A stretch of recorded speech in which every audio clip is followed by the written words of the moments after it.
बहुत समय पहले की बात है। गंगा किनारे बसा एक नगर था, पाटलिपुत्र।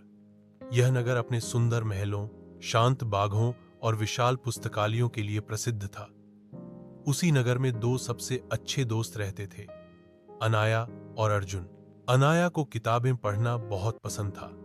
वह हर रोज नगर के पुस्तकालय में जाती और प्राचीन ग्रंथों को ध्यान से पढ़ती।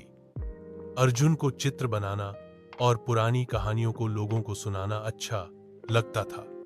दोनों हर शाम मिलते और नई बातें खोजते। एक दिन तेज बारिश होने लगी, बिजली कड़क रही थी और सारे लोग अपने घरों में बंद थे। लेकिन अनाया और अर्जुन अपनी छतरी लेकर महल के पीछे के बाग में घूमने निकल पड़े। उसी बाग में एक छोटी सी झील के पास अनाया को कुछ चमकता हुआ नजर आया। यह एक तांबे की तख्ती थी जिस पर प्राचीन लिपि में कुछ लिखा हुआ था। अनाया ने तख्ती उठाई और अर्जुन को दिखाई। दोनों ने मिलकर उसकी भाषा समझने की कोशिश की। उन्होंने किताबों की मदद से जाना कि वह तख्ती एक गुप्त सुरंग की ओर इशारा कर रही थी।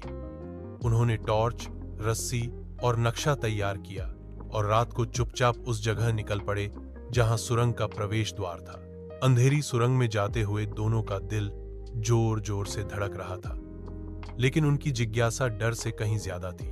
सुरंग के अंदर दीवारों पर रहस्यमयी चित्र बने थे, किसी प्राचीन सभ्यता के। जैसे ही अनाया ने एक चित्र को छुआ, दीवारें हल्की रोशनी से चमक उठीं।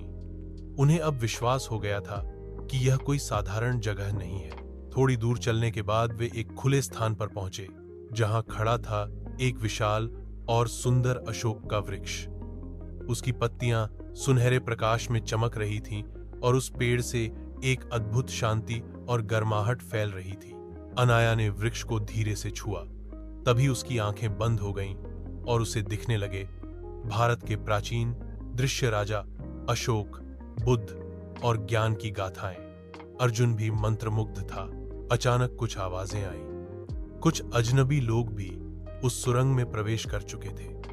वे तख्ती के रहस्य के पीछे थे, लेकिन उन्हें इस जादुई वृक्ष की शक्ति का कोई अंदाजा नहीं था। पेड़ ने अपनी रोशनी से अनाया और अर्जुन को छिपने में मदद की और बाकी सबको बाहर जाने का रास्ता दिखाया। दोनों दोस्त सुरक्षित बाहर निकल आए। उन्होंने अशोक वृक्ष को धन्यवाद दिया और वादा किया कि वे इस ज्ञान को व्यर्थ नहीं जाने देंगे।